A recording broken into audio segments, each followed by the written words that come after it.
Bem-vindos a mais um vídeo. Eu gostaria de hoje tratar sobre a doutrina do corpo místico de Nosso Senhor Jesus Cristo, que é, evidentemente, a Igreja Católica. Tal definição encontra-se expressamente na sua majestosa encíclica de Pio XII, um papa muito desprezado por diversas pessoas que se dizem tradicionais, que, no entanto, a sua doutrina é extremamente sólida, como já tratei em outro vídeo. Inclusive, para basear-me nessa exposição, valer-me-ei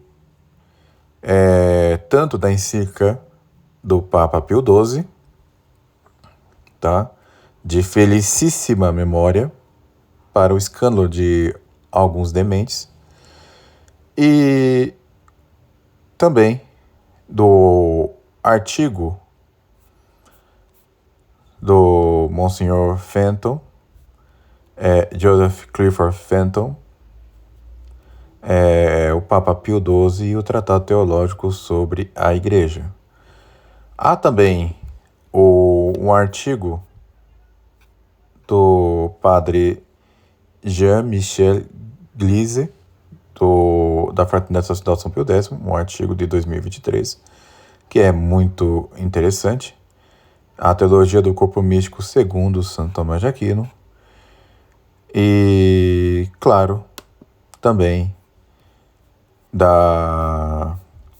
de São Roberto Bellarmino, em seu escrito De Ecclesi, tá?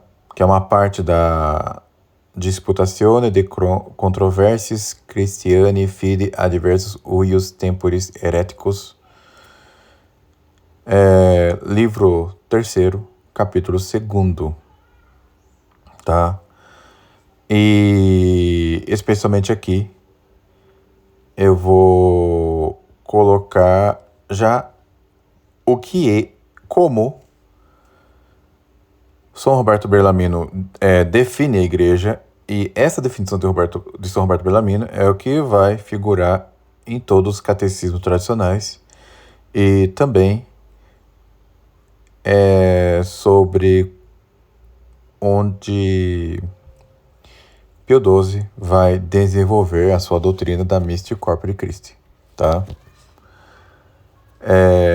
Então, depois de analisar as diversas definições dadas pelos hereges, Calvino, Lutero, Melanchthon e outros, e explicando por que essas definições são inconvenientes, tá? São Roberto Bellarmino, ele vai dar uma definição inequivocamente católica, que mais tarde se consolidará como a definição definitiva, com perdão da redundância, tá? Da igreja. Ele vai definir a igreja como o seguinte: uma assembleia de homens unida pela profissão da mesma fé cristã e pela comunhão dos mesmos sacramentos, sob o regime de pastores legítimos e, sobretudo, do único vigário de Cristo na terra, o Romano Pontífice. Ponto. E aqui, São Roberto Bellarmino vai colocar ainda: dessa definição, pode-se facilmente aferir quais homens pertencem à igreja, e nas quais, no entanto, não lhe pertence. Com efeito, essa definição tem 3 partes. A primeira parte é a profissão da verdadeira fé, a comunhão dos sacramentos e a sujeição ao legítimo pastor, o Romano Pontífice.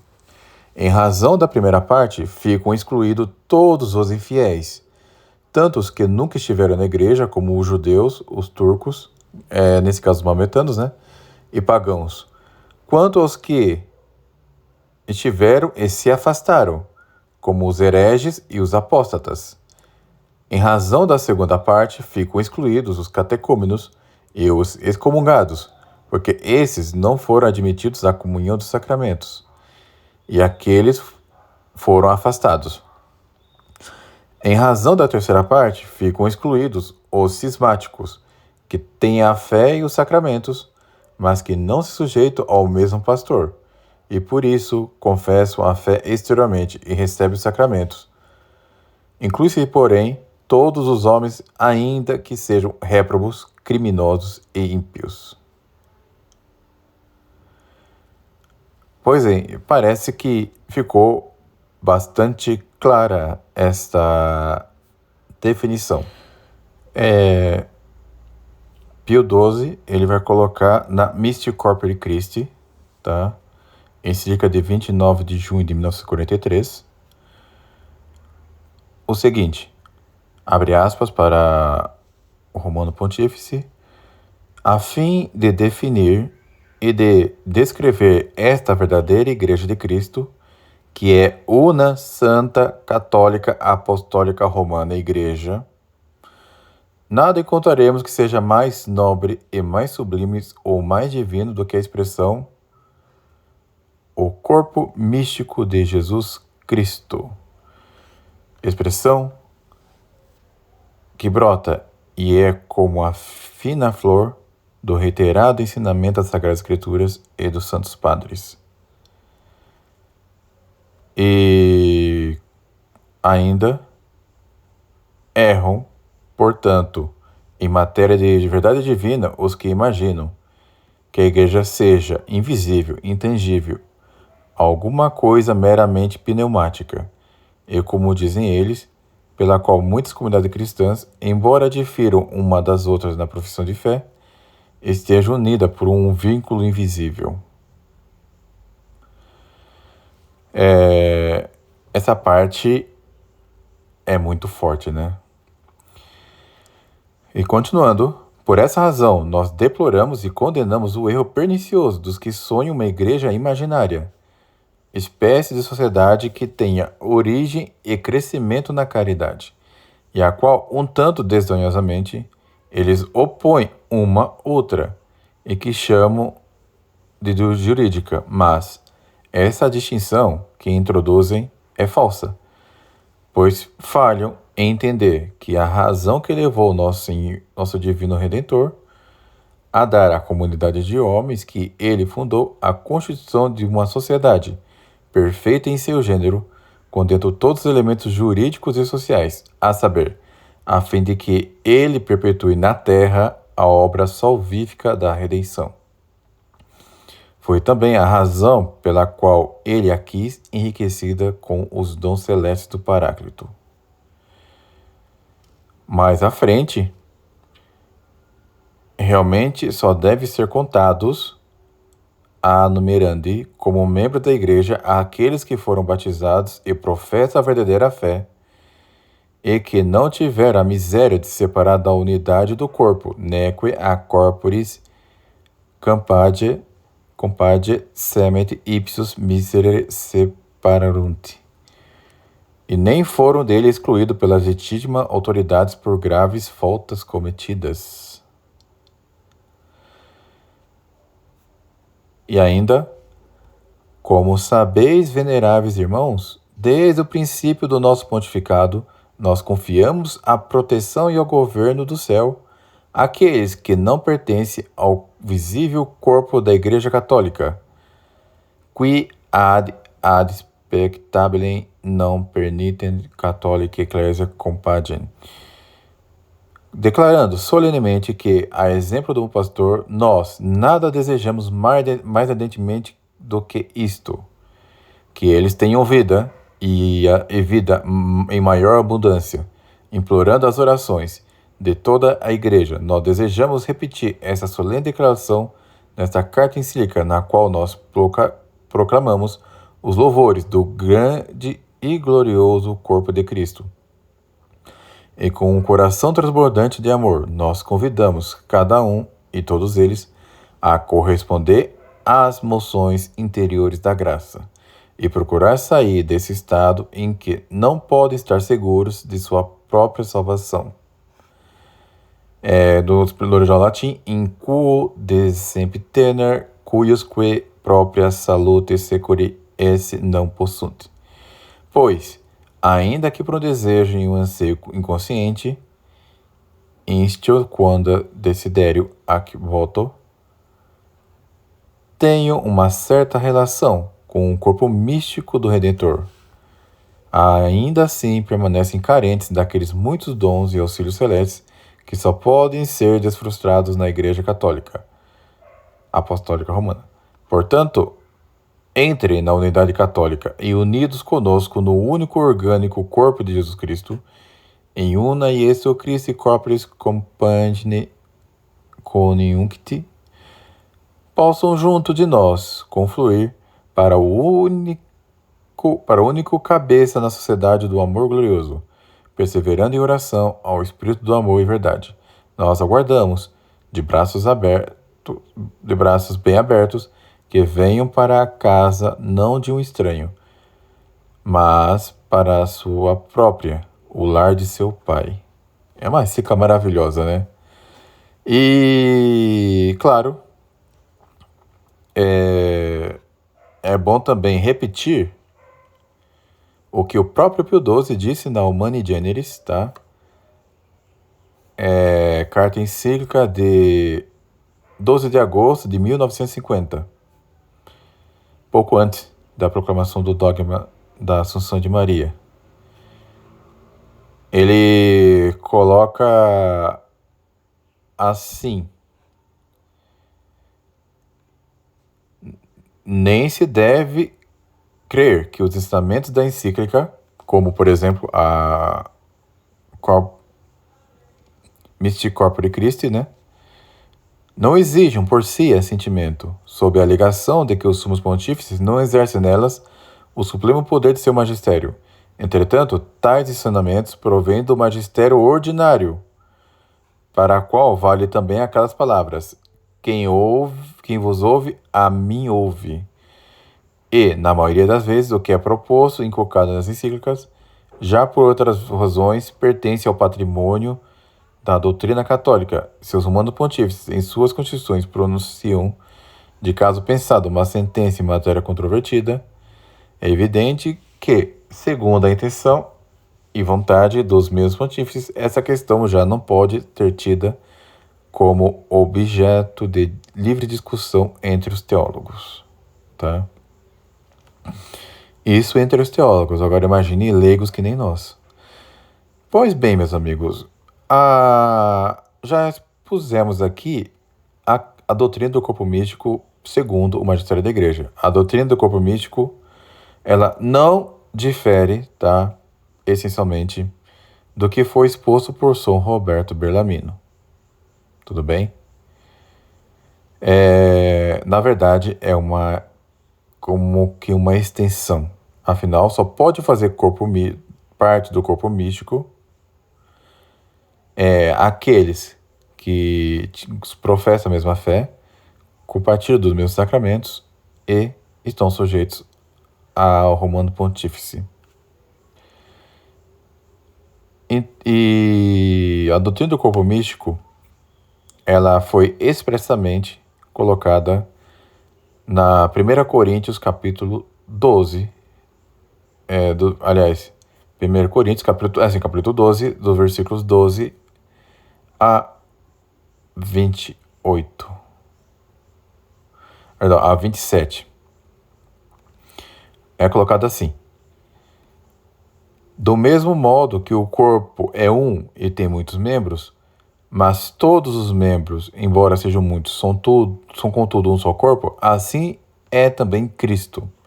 Com efeito, no mesmo Espírito fomos batizados, todos nós, para sermos um só corpo, quer sejamos judeus ou gregos, servos ou livres, e todos temos bebido de um só Espírito. Efetivamente, também o corpo não é um membro, mas muitos.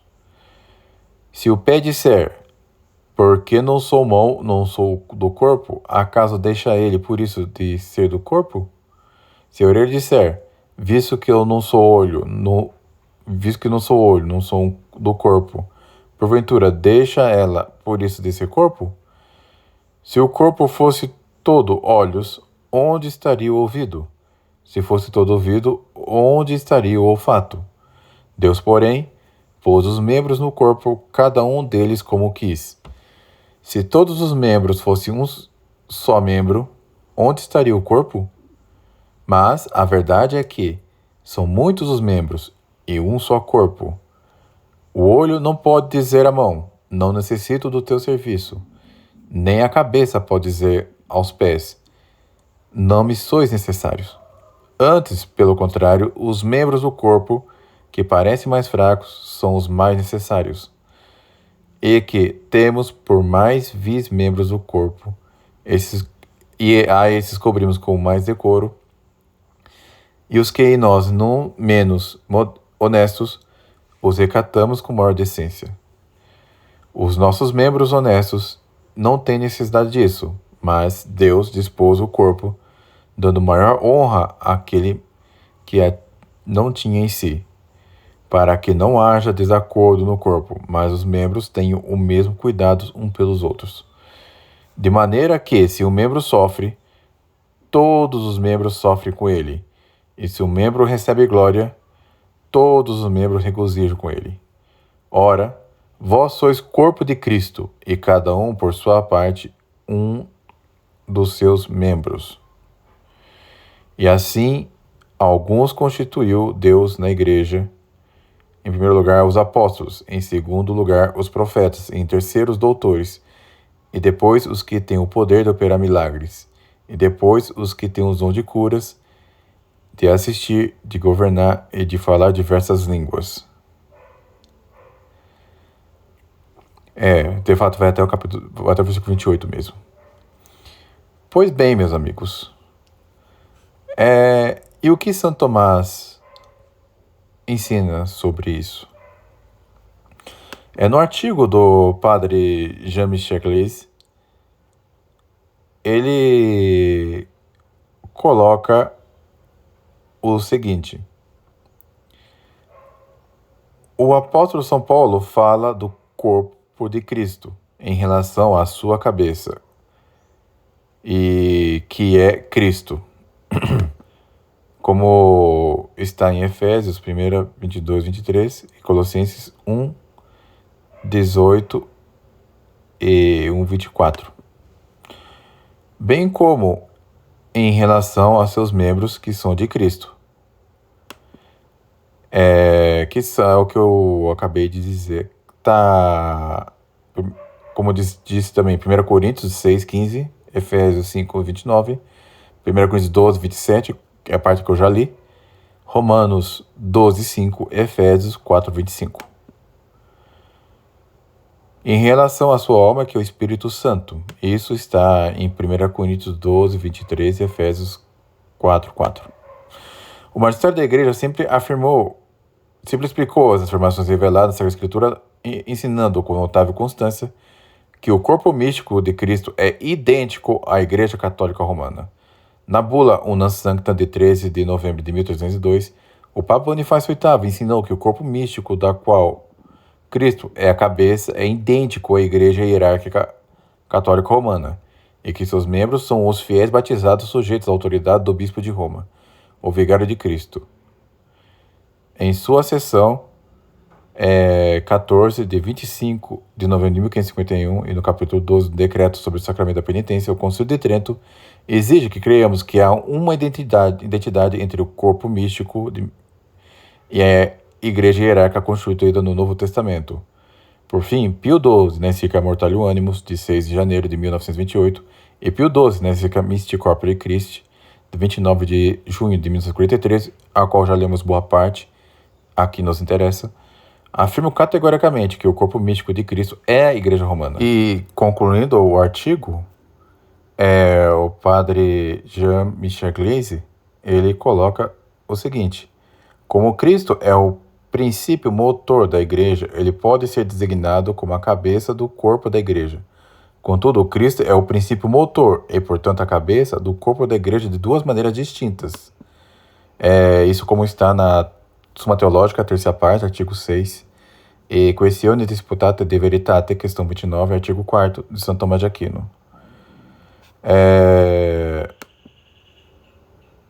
Primeiramente, ele é o princípio motor remoto, cuja influência é medida por um princípio motor próximo, o Papa, que é o vigário de Cristo e que realiza um governo jurídico, bem como uma operação sacramental e santificante.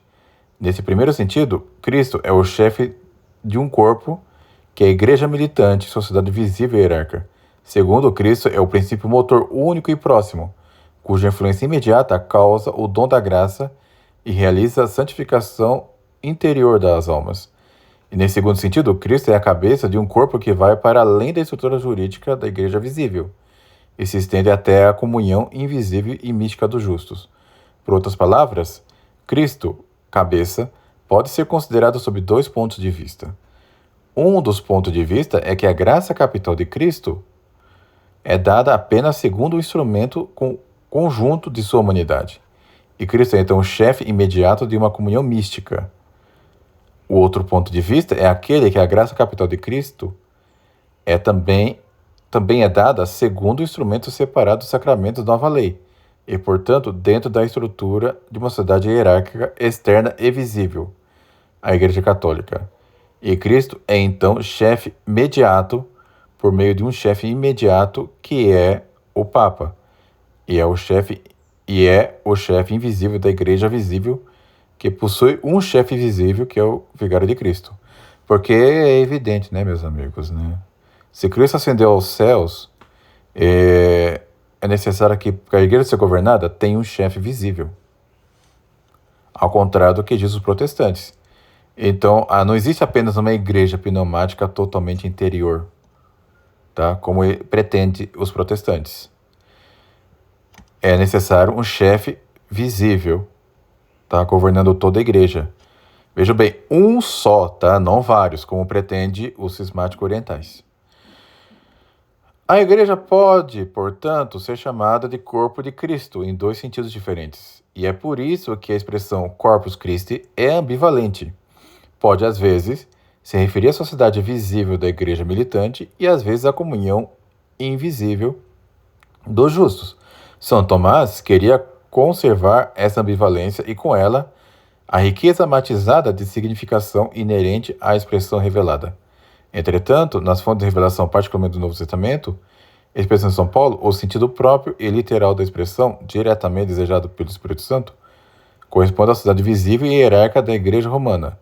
E nos textos do magistério que indicam com autoridade o sentido próprio e literal da Escritura, a expressão precisa Corpus Christi Mysticum corresponde ao Corpus Christi de que fala São Paulo. Pio XII, na Carta Encíclica Mystici Corporis, que essa expressão designa adequadamente a Igreja Romana, uma sociedade visível e hierárquica, e os teólogos geralmente seguem essa interpretação. E a necessidade de que para que o corpo místico de Cristo continue, que para isso tenha uma estrutura jurídica com um chefe, isso também é provado, podemos dizer que por um esquema de razão. Por exemplo, o Rolho Marim, em seu Teologia da Profissão Cristiana, ele coloca o seguinte, né? Primeiro, Cristo quis constituir a igreja. Primeiro, Adão, ele foi criado em graça, que se transmitiria a seus descendentes. Mas pecou e manchou com o pecado original a todos os homens, fazendo-os perder aquele tesouro divino e com ele o direito à vida eterna. Depois, o Verbo de Deus tomou a natureza humana e nos ganhou como seus consanguíneos, não só a justificação, como uma inefável abundância de graças. Terceiro, essas graças pôde reparti-las por si mesmo ao gênero humano, mas quis fazê-lo por meio de uma sociedade, que é a igreja. E como toda sociedade, é necessário um chefe visível. E é por isso que a conclusão, o corolário é o seguinte: a igreja é um corpo, tá? Uno, indivíduo, visível, orgânico e hierárquico. Provisto de sacramentos para a apetecer às necessidades individuais e sociais. E os membros devem ser hierárquicos, tá? Onde estão todos os batizados, tá? Que professam a verdadeira fé e que não foram apartados da igreja por si mesmos, por uma legítima autoridade, embora sejam pecadores.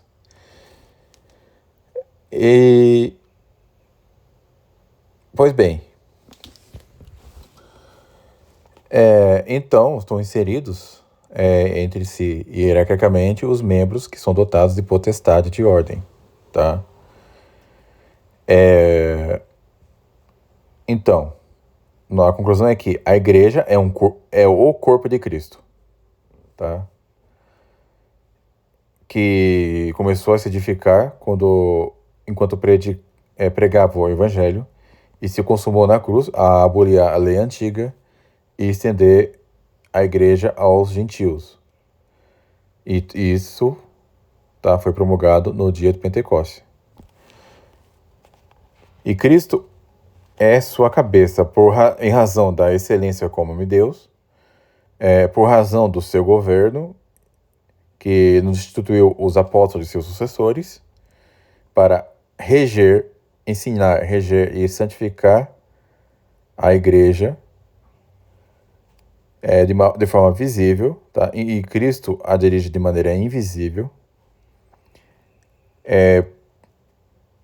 em razão da necessidade, Cristo quis condicionar os seus frutos e sua redenção à colaboração dos fiéis. E por razão de natureza, Cristo se fez consanguíneo nosso e nos quer semelhantes a Ele. Por razão da plenitude e perfeição dos dons celestes, também Cristo é a cabeça da igreja. E por razão do influxo que exerce sobre a igreja, ao iluminá-la e santificá-la como autor e causa da santidade. Cristo também ele é o sustentador da igreja, por razão de sua missão jurídica, pois ele, quem pela igreja batiza, ensina e governa. Tá? E ele faz isso por meio dos sucessores do apóstolo e principalmente pelo sucessor de São Pedro, que é o chefe e o vigário do próprio Cristo. E Cristo é o Salvador de todos, mas especialmente dos fiéis, e cuja obra salvadora podemos prestar também ajuda. E eu coloco aqui, a igreja é um corpo místico, não físico como o nascido de Maria e o culto na Eucaristia. O corpo físico, cada parte não goza de subsistência própria. E, no místico, cada membro goza de sua própria personalidade. No corpo físico, os membros têm como suprema finalidade só o bem do conjunto. E no místico, o fim último é o bem de cada um dos membros ou pessoas. Não é puramente moral, com elementos exclusivamente jurídicos e sociais. O corpo místico, moral e o princípio de unidade é o fim comum. É a colaboração mútua sob uma autoridade. E o místico se dá um novo elemento sobrenatural e infinito, o Espírito Santo, que atua como princípio de unidade. Por isso a igreja supera imensamente a toda outra sociedade, puramente natural, embora esta reconheça também a Deus como autor. Por conseguinte, há que rechaçar os seguintes erros, né? Dos que forjam uma igreja escondida e invisível, não existe. Dos que consideram como uma simples criação humana, dos que depreciam a igreja jurídica em oposição ao que chama da igreja da caridade, isso também não existe. A igreja também é jurídica. E dos que creem deficiente sua constituição jurídica, sem ter em conta que a ela pertence também aos pecadores e de quem as deficiências procedem. A união dos fiéis com Cristo. A união de Cristo e dos fiéis se compara na Sagrada Escritura ao vínculo matrimonial, Efésios 5, 22 e 23, dos ramos e da videira, João 15, 1, 5, a do organismo do nosso corpo, Efésios 4, 16, da união inefável do Pai e do Filho, João 17, 21, 23. Vínculos de união jurídicos e sociais. O fim é a santificação de seus membros, a fonte, a santidade, os sacramentos que alimentam a vida cristã, as leis da igreja que a rege e governam, e o papado, representação vivente de Cristo. As virtudes teologais, a fé, a esperança e a caridade. E essa caridade é afetiva e efetiva para com Deus e o próximo. E a igreja, plenitude de Cristo. Cristo, cabeça, forma em união com seus membros, o Cristo total, entre aspas, né? Por isso Cristo encontra em sua igreja sua plenitude e complemento. Por isso Cristo desce desde o céu e vem ante seus olhos e tem unidos a si todos os membros da igreja com muito mais claridade e muito mais amor, e que uma mãe conhece e ama o filho, que o leva em seu colo, que qualquer se conhece e ama a si mesmo. O amor de Cristo aos fiéis se manifesta principalmente pela fundação da igreja, pela doação do Espírito Santo que habita em nós e pela instituição eucarística. Creio que até aqui se ficou bem claro. Antes que alguém entenda como herético a questão do Cristo total, não quer dizer que sem a igreja o Cristo fica mutilado, tá? Quer dizer apenas que a igreja é uma extensão do seu corpo místico. É nesse sentido. Então fica muito bem claro aqui, né? Há também o seguinte, tem os erros sobre a doutrina do corpo místico, que são o falso misticismo dos quem juntam e reúnem em uma mesma pessoa física o Redentor e os redimidos e atribuem aos homens propriedades divinas e fazem a Cristo sujeito de erros e concupiscências, ou o falso quietismo de quem atribuem toda a vida espiritual do cristão à ação do Espírito Santo, desdenhando a livre corporação do homem, a falsa persuasão de que não há o que fazer quanto à confissão frequente dos pecados veniais, posto que temos a confissão geral que a igreja faz a cada dia por seus sacerdotes em nome dos fiéis.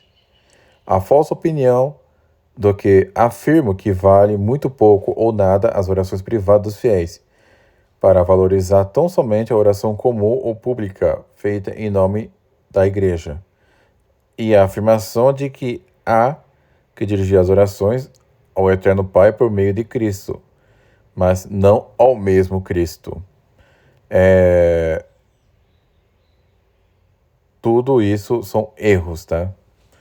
Que devemos rechaçar.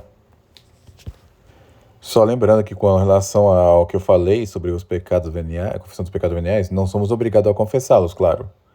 Mas é piedoso, tá? Às vezes conveniente, também confessar os pecados veniais, ao invés de contar apenas com a perdão dos pecados veniais da missa. É um exercício de piedade. A exortação para amar a igreja.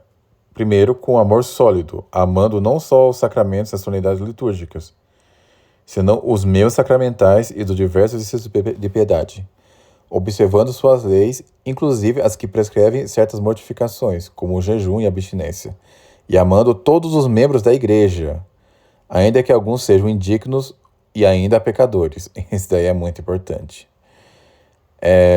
Temos que ver também o Cristo na igreja, não só no Papa, os bispos e sacerdotes, que formam a hierarquia, senão também em todos os fiéis, especialmente os enfermos, os feridos, os débeis, as crianças e os pobres, como Cristo ensina ao falar do juízo final.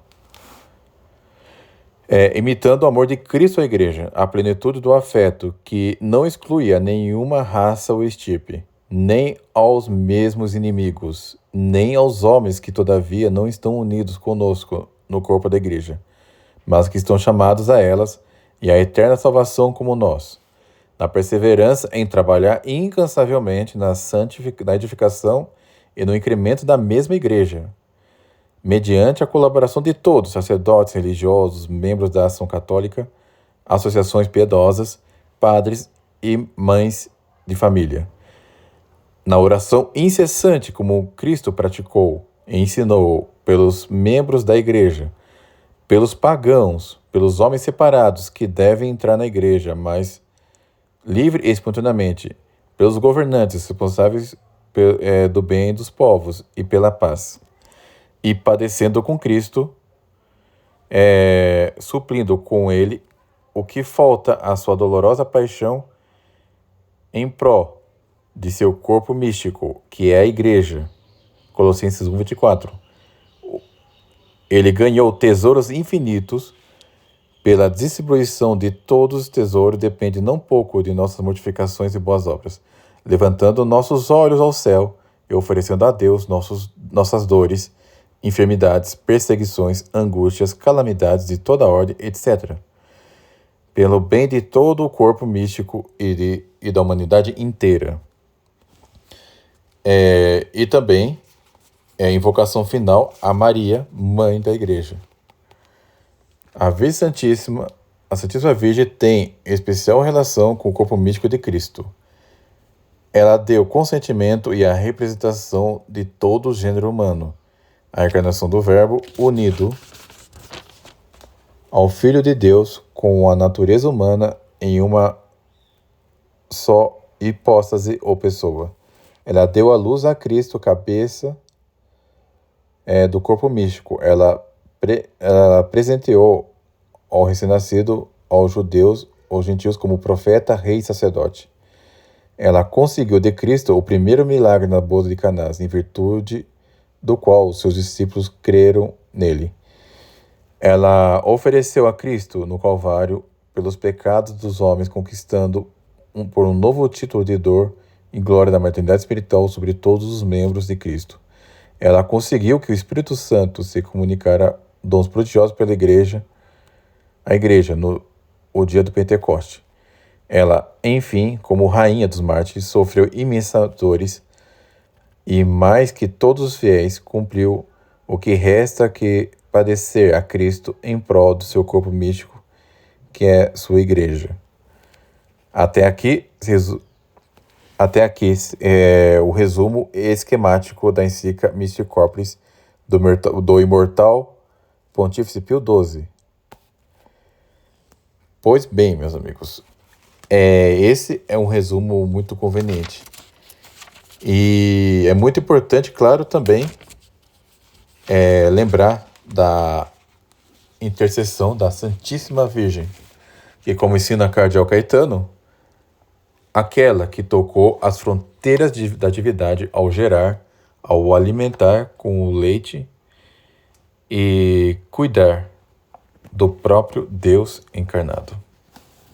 E lembrando, tá, que a igreja, a única igreja que é o real corpo místico de nosso Jesus Cristo é a Igreja Católica, tá? Cujas graças são comunicadas, tem por fonte o próprio Deus, tá? Nosso Senhor Jesus Cristo, que, no entanto, nos são comunicadas, tá? Diante o ministério dos sacramentos.